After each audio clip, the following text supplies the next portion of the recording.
Donc, bonjour à tous. J'ai le plaisir aujourd'hui de vous présenter ce travail collectif en fait, qu'on a rédigé dans le cadre de l'ouvrage que Bertie vient de vous présenter. Donc, je vais essayer de présenter tout ce travail-là, hein, qui est quand même un peu conséquent, hein, en 12 minutes. Donc, c'est un challenge que Bertie nous a imposé. Donc, l'objectif de la présentation, c'est de vous présenter un peu les défis d'intégration des données agricoles dans la chaîne de valeur et de regarder en fait les différentes stratégies d'entreprise pour valoriser ces données agricoles à travers notamment des exemples qu'on a soit reçus dans le cadre d'ESA Connect de manière sur les différentes années là, qu'on a pu suivre certaines entreprises, ou bien plus largement sur des cas un petit peu plus emblématiques.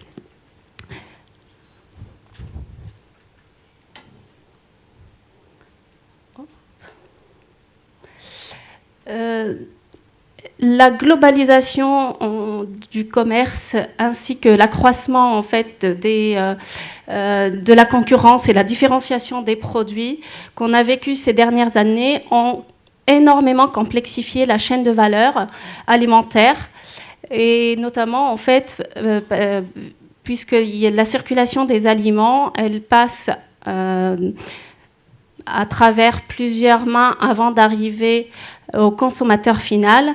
Et donc la maîtrise en fait de la sécurité sanitaire et notamment la sûreté sanitaire est devenue en fait une préoccupation majeure pour l'ensemble des acteurs de la filière.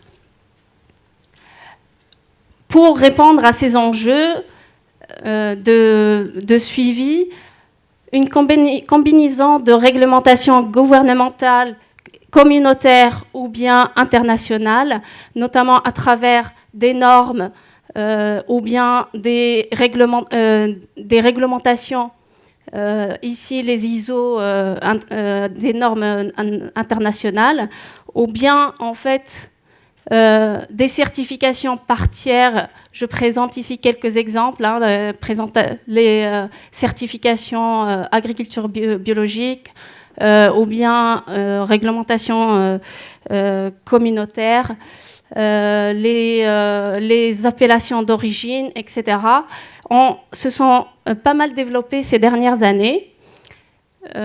Et malgré ces réglementations et cette panoplie de combinaisons, et bien que le secteur soit également précurseur en matière de traçabilité, notamment à travers l'identification et l'enregistrement des bovins, on assiste à une recrudescence des scandales sanitaires, des fraudes et des falsifications. On a quelques exemples très phares et très médiatisés ces dernières années. Et on assiste aujourd'hui justement à une défiance vis-à-vis des systèmes de traçabilité classiques et de retrait de produits, et une augmentation nette des risques de fraude. Suite à ça, en fait, les consommateurs sont de plus en plus vigilants, notamment à la composition et à la provenance des aliments. Ils réclament des aliments de plus haute qualité. De même, les autorités sont de plus en plus strictes à l'égard des professionnels afin d'assurer justement une transparence totale pour les consommateurs. Tout ceci se passe dans un contexte global de changement d'attitude, notamment le mode de consommation qui change, et on assiste à un besoin de savoir croissant de la part des consommateurs, qui se manifeste notamment par une demande croissante pour le local, par opposition au global, qui est apporté notamment par la mondialisation. Il se manifeste aussi par une culture alimentaire qui gagne clairement en importance et porte en elle certaines questions, notamment liées à la durabilité des aliments. Le secteur agroalimentaire, il est donc face à ces enjeux globaux et locaux et nécessite de réévaluer les pratiques actuelles de traçabilité et de coopération entre acteurs. Au-delà notamment de la simple connaissance obligatoire de qui est mon fournisseur et qui est mon client, ce qu'on appelle one up, one down, la traçabilité et la transparence qui est cherchée aujourd'hui, elle concerne l'ensemble de la chaîne agroalimentaire et l'ensemble des ingrédients qui sont utilisés dans les processus de production. Les nouvelles capacités des technologies d'information aujourd'hui suscitent beaucoup d'intérêt et apparaissent comme une réponse à ces enjeux qui sont de plus en plus importants. Cependant, le défi majeur d'éthique en agroalimentaire sont plutôt liés à la gestion et la circulation de l'information, comme on dit, de la ferme jusqu'à la table. Ces enjeux de gestion de circulation, ils sont amplifiés par les spécificités justement du secteur agroalimentaire, notamment la complexité des produits alimentaires et les processus de transformation, la périssabilité des produits, il y a beaucoup d'ingrédients, etc. à suivre. Donc, c'est des produits quand même très complexes et sont liés aussi à la santé humaine. Donc, c'est important de bien les suivre. Et ces enjeux sont aussi liés au très grand nombre d'acteurs qui sont présents dans la chaîne d'approvisionnement. Ces acteurs sont quand même très hétérogènes et leur relation commerciale est très changeante selon l'approvisionnement. Chacun de ces acteurs génère finalement une quantité massive de données suite à l'utilisation croissante des outils numériques, y compris en fait les agriculteurs qui sont aujourd'hui assez connectés. Malgré cela, l'agriculture reste néanmoins le maillon faible de la chaîne suite à la faible circulation de ces données qui sont soit provoquées par le refus de partager l'information, soit par l'impossibilité finalement de le faire, parce qu'il n'y a pas des moyens suffisants, ou bien il n'y a pas de compatibilité des données. Globalement, pour assurer une traçabilité efficace, on a 5 dimensions fondamentales de traçabilité. On a identifié des évolutions numériques qui apportent en fait des solutions à chaque dimension finalement. La première dimension qu'on identifiée, c'est justement l'identification des données qui relève de la pertinence et le type d'information à tracer, notamment le choix de la maille, est-ce que c'est une traçabilité par lot, par produit, etc. Le numérique, aujourd'hui, peut apporter pas mal de réponses, notamment sur le système de codage qui a pas mal évolué ces dernières années. La deuxième dimension, c'est la capture de la donnée. Et justement, elle garantit l'exactitude et la fiabilité de l'information. Pour cela, nous avions la technologie de capture code-barre, l'étiquette d'identification par radiofréquence. Et aujourd'hui, on voit bien l'utilité de tous les capteurs ou émetteurs connectés, ou bien les tags actifs qui permettent finalement de répondre à cette dimension et collecter les données en temps réel. La troisième dimension qu'on peut citer, c'est la mémorisation des données, qui questionne justement la capacité, la pertinence et la durée du stockage des données numériques, des données de traçabilité, pardon.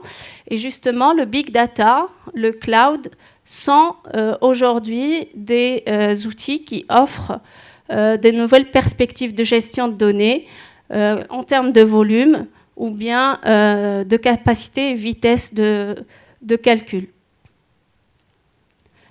La quatrième dimension, elle se réfère justement à la transmission et la communication des informations, notamment en lien avec le partage de données, que ce soit au sein de l'entreprise ou bien entre les acteurs de la chaîne d'approvisionnement, afin de garantir la fiabilité, la transparence et surtout la non-rupture de l'information.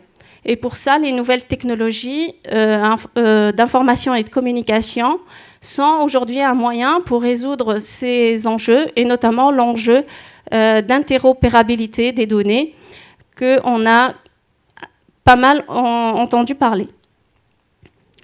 La cinquième dimension se réfère à la coordination interorganisationnelle et elle prend de plus en plus d'ampleur dans un contexte de globalisation. Justement, elle pose la question de la capacité des acteurs à coopérer et elle interpelle sur le périmètre et la pertinence des données à partager. Qu'est-ce qu'on met en commun, qu'est-ce qu'on retient, etc. Et pour ça, les apports actuels, notamment de la blockchain ou bien les plateformes collaboratives qu'on va voir plus en détail, sont une possible réponse. Donc la traçabilité, aujourd'hui, l'enjeu, c'est de pouvoir faire une traçabilité tout au long de la chaîne. Et cette traçabilité, elle est aujourd'hui vue comme une opportunité de création de valeur et une source d'avantages concurrentiels. L'enjeu ici est de valoriser cette traçabilité intégrale de point de vue économique. Cette traçabilité, elle est longtemps considérée plutôt comme une contrainte par les entreprises et pour un respect finalement de la réglementation particulièrement. Aujourd'hui, elle est plus ou moins vue comme un vecteur de développement stratégique plutôt et une source d'avantages compétitifs. En effet, créer de la valeur nécessite en fait un apport d'une valeur ajoutée qui est visible et appréciable par les consommateurs. Et cela questionne justement sur la manière de rendre ces informations plus accessibles et la manière de garantir leur fiabilité. Dans ce cadre, différentes stratégies finalement d'entreprise sont apparues pour valoriser ces données de traçabilité. On parle de stratégies de géotraçabilité à travers différents systèmes de tracking. Donc, en fait, c'est la traçabilité logistique pure, en considérant les produits comme une marchandise, et le tracing, donc c'est la traçabilité plutôt qualitative, en apportant des informations sur le mode de production. Ces stratégies de valorisation diffèrent selon les capacités et les positionnements de chaque entreprise sur le marché et dans la chaîne de valeur. La première stratégie que je vais citer, c'est la stratégie d'investissement dans le big data de manière globale.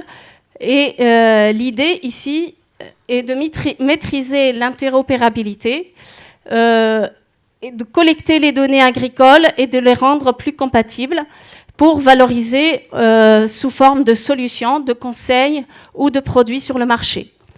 Les acteurs historiques ici de l'agroalimentaire cherchent à réintégrer justement l'agriculture dans la chaîne de valeur. On trouve en premier lieu bien évidemment les coopératives qui cherchent à exploiter leur positionnement stratégique dans la chaîne et de valoriser le lien bâti avec leurs adhérents. On a vu l'exemple ce matin également de Terena et l'association avec GS1 pour l'élaboration d'un projet de plateforme collaborative de traçabilité. Un exemple aussi phare, mais qui concerne aujourd'hui plutôt les grands groupes industriels agroalimentaires, qui font le choix stratégique plutôt de réintégrer le maillon agricole en collectant directement les données agricoles au niveau des champs, à travers des contrats ou à travers des rachats de terres. L'exemple ici, c'est l'exemple de la compagnie Coca-Cola avec la marque Simply Orange, qui est un produit qui n'est pas si simple que ça, puisqu'il se base sur un système de collecte d'informations très poussé afin de garantir justement un jus 100% durable. Il se base également sur un algorithme mathématique très élaboré pour assurer une qualité organoleptique constante, et notamment en optimisant le mélange des lots. Le troisième groupe, notamment, c'est les fournisseurs d'intrants qui ont une stratégie plus offensive avec des investissements très larges et des stratégies d'acquisition, et notamment pour sécuriser leur marché, apporter plus de valeur, mais aussi apporter du conseil spécifique à leurs clients agriculteurs. L'exemple phare ici est l'exemple de Monsanto, qui a investi plus d'1 milliard d'euros dans le rachat d'une entreprise américaine, The Climate Corporation, qui est spécialisée dans la collecte des données agricoles et de l'imagerie satellite. Également, l'exemple du géant allemand Bayer, qui a fait une série d'acquisitions d'entreprises spécialisées dans les logiciels et la collecte de données, l'analyse d'imagerie, mais aussi des associations. Il s'est associé avec Planetary Resources, qui est une grande entreprise américaine spécialisée dans le développement des satellites. Ces deux géants, en fait, Bayer et Monsanto, ont poussé leur stratégie d'intégration des données agricoles assez loin, et notamment, ils ont fusionné en 2018 pour faire une seule entité. Le but de cette fusion, lit-on dans le site, c'est une acquisition, ce n'est pas une fusion. Donc, le but de cette fusion, c'est être leader mondial dans l'accompagnement de l'agriculture industrielle pour un meilleur respect de l'environnement grâce au numérique. Cette fusion est très controversée parce qu'elle pose la question justement de la monopolisation de la donnée et du conseil en agriculture. D'autres stratégies plutôt qui sont présentes, c'est l'utilisation de la blockchain qui fait de la coordination entre les acteurs un élément stratégique pour présenter justement en fait pour garder la traçabilité des données. Ici, je vais laisser la présentation de la blockchain à ma collègue, qui est plutôt qu'ils utilisent dans leur stratégie de plateforme. En fait, c'est la plateforme qui Connecting Food, qui utilise la blockchain pour garantir une traçabilité pour ses consommateurs, pour les consommateurs. Ça marche. Je propose malheureusement qu'on s'arrête là pour pouvoir laisser la place à la discussion, puis à la présentation de Colline. Ça marche? Oui. Donc on fait la transition pour présenter Colline. Oui, merci beaucoup. Bonjour à tous. Donc, je m'appelle Colline Laurent, je travaille chez Connecting Food. Merci beaucoup pour cette présentation très intéressante. On devrait vous emmener avec nous quand on fait des présentations à des clients parce que c'est exactement la même chose qu'on dit de façon un peu moins sérieuse et documentée, mais c'est exactement tout ce dont vous avez parlé. Et c'est vraiment le contexte qu'on présente, c'est celui-là, le besoin des consommateurs d'une part, le fait que les entreprises sont en train de se mettre en marche. Merci beaucoup. Et par contre, il y avait des notions très intéressantes, notamment la différence entre tracking et tracing sur, d'une part, le parcours, d'autre part, les modes de production. On n'avait pas forcément de mots pour nommer ça, mais c'est exactement ce qu'on fait aussi, donc merci beaucoup.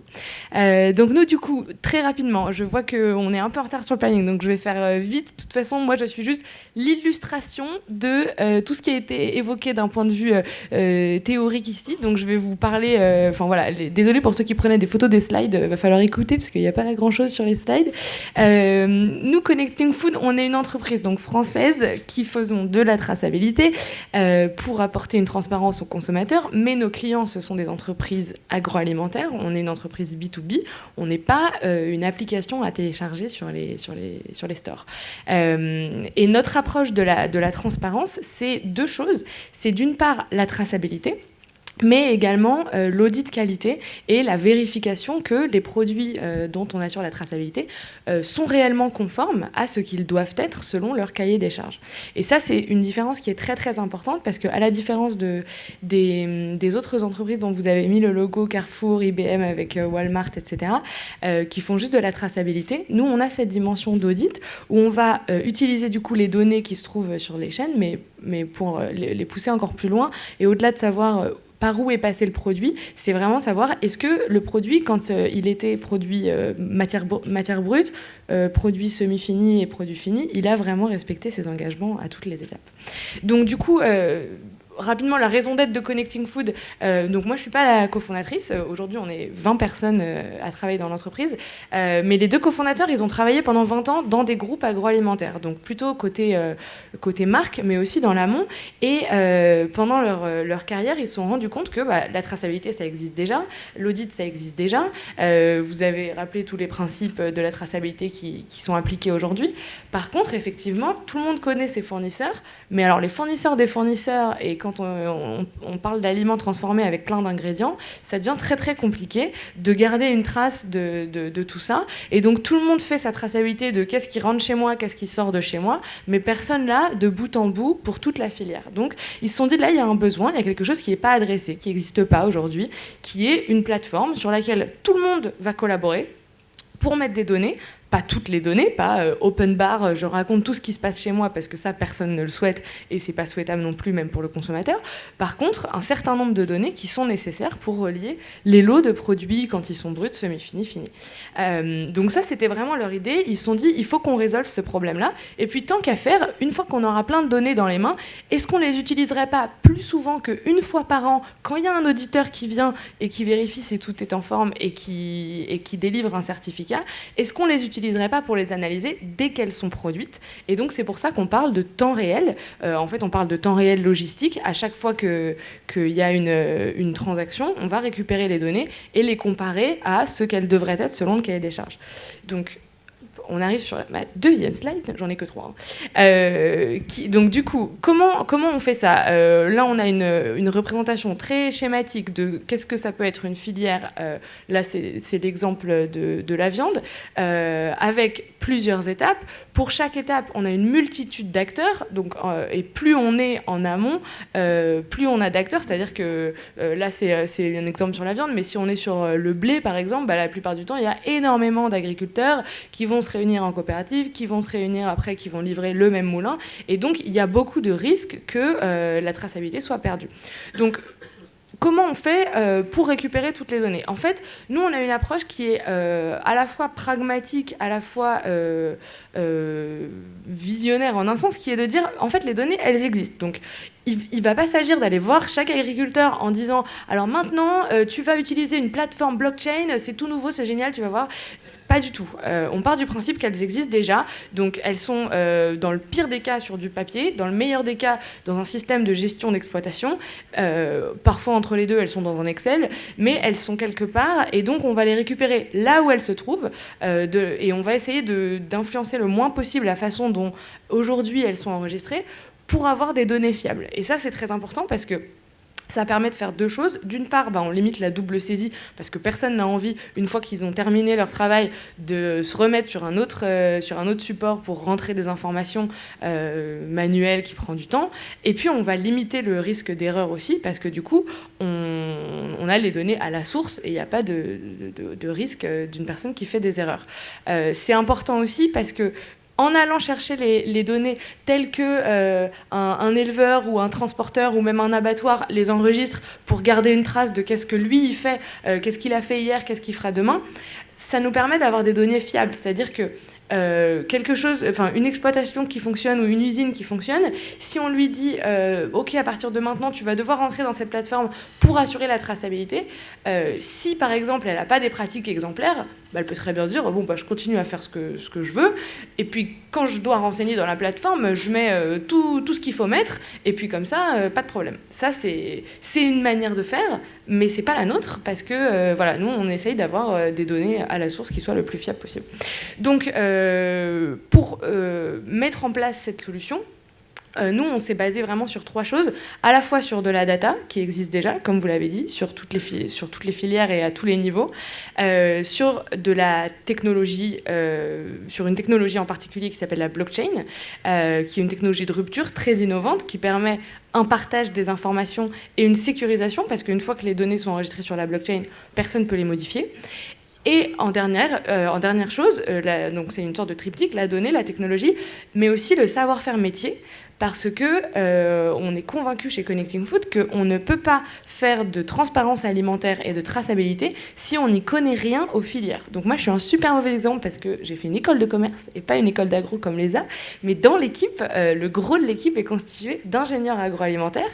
Les deux cofondateurs, c'est des personnes qui ont travaillé dans l'agroalimentaire, et même dans notre équipe de développeurs qui sont derrière leurs ordi à coder tous les programmes, on a 2 développeurs qui ont en parallèle des exploitations et qui sont du coup très très bien placés pour faire le lien entre les deux et se dire là on a des besoins métiers qui ne sont pas adressés, il nous manque ci, il nous manque ça, là on a des technologies à disposition, comment on fait pour mettre cette technologie au service de ces besoins-là. Je me souviens même plus si ma 3e slide est pour cette présentation ou pas. Ah non, pas tout de suite. Voilà, donc ça c'est un peu les 3 choses qui sont importantes pour nous. Après, donc je vous parlais de la blockchain, je ne sais pas à quel point vous êtes familier ou pas de cette technologie. Pour nous, ce qui est important, c'est pas forcément de comprendre tous les tenants et aboutissants de cette technologie, c'est juste de comprendre qu'est-ce qu'elle permet de faire. Et ce qu'elle permet de faire, c'est de partager des informations entre plusieurs acteurs qui n'ont pas forcément les mêmes intérêts business, comme un client avec ses fournisseurs, et c'est de sécuriser les informations, puisque comme je vous le disais, comme c'est un registre qui est distribué, en fait, quand on enregistre une info, tout le monde en a une sorte de copie, et donc personne ne peut juste modifier dans son coin et dire, en fait, l'info maintenant c'est ça.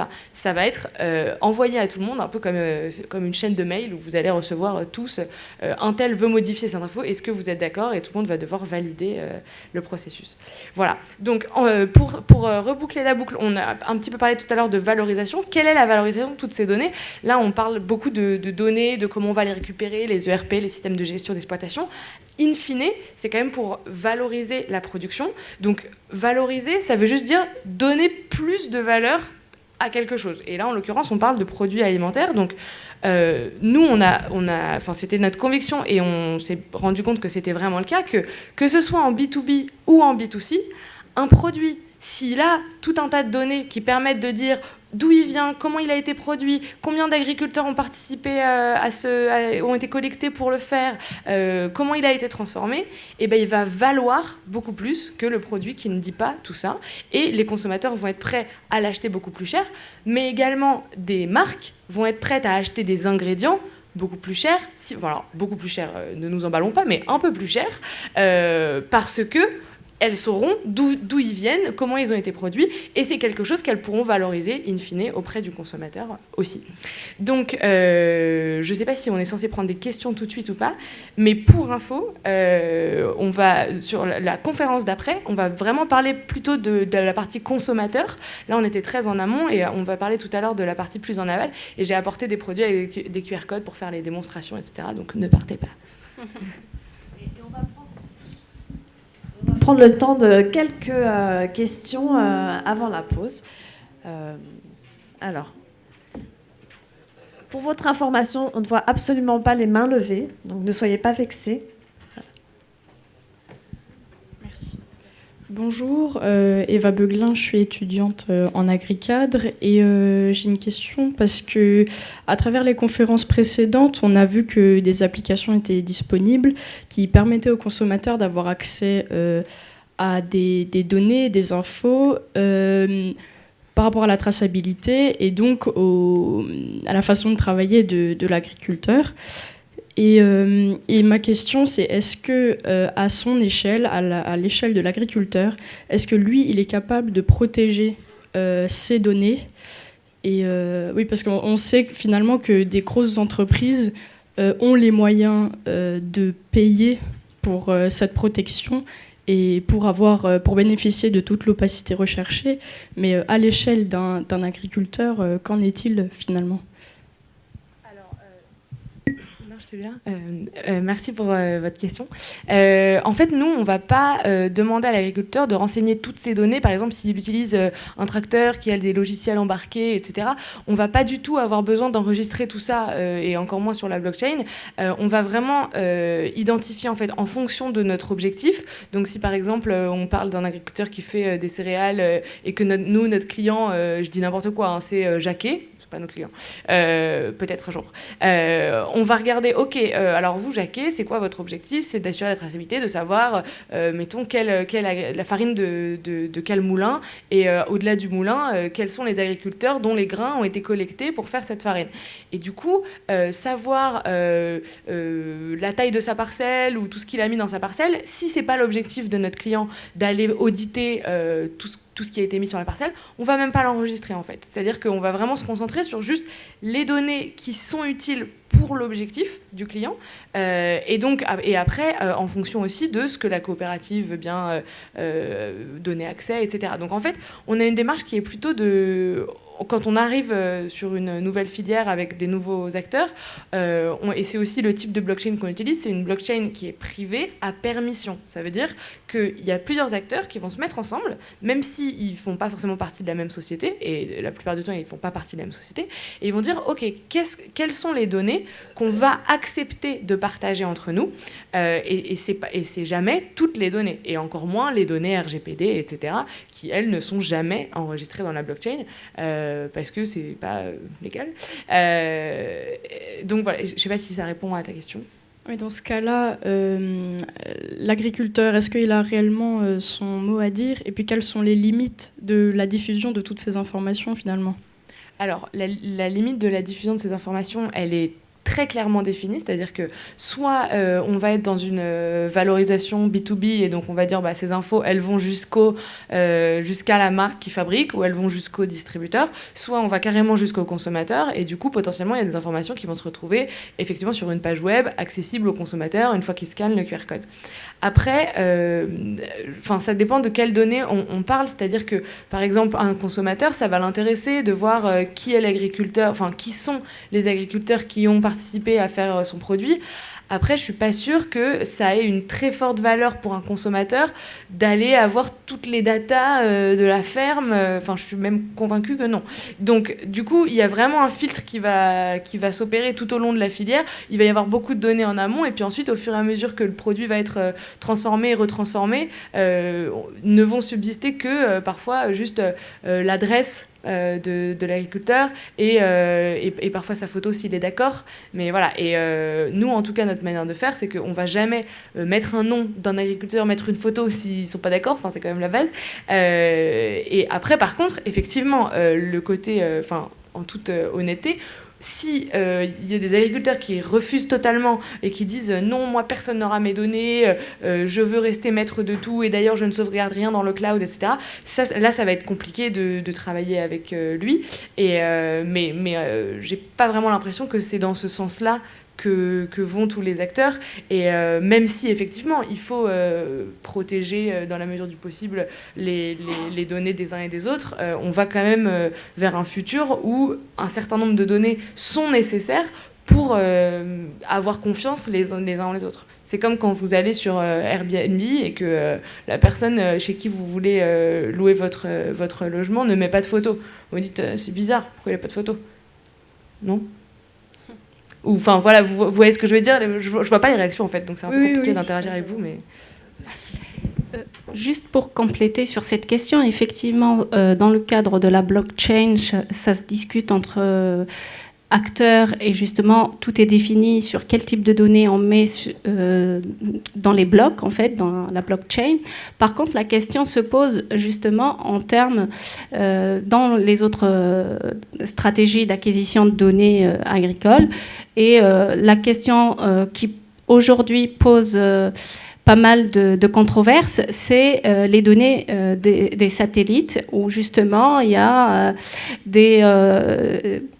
des investisseurs dans ce type de données d'imagerie satellite qui parcourent les champs et en fait qui prennent des photos des champs et qui peuvent analyser ces photos. Et justement, la question qui se pose aujourd'hui, à qui appartient cette donnée? Est-ce que l'agriculteur est aussi propriétaire de sa donnée et justement les photos de ses champs, etc. Donc la question et ces enjeux de partage d'informations et de partage de données du big data agricole s'opposent aussi plus largement en fait que la question de la blockchain qui est un petit peu plus cadrée.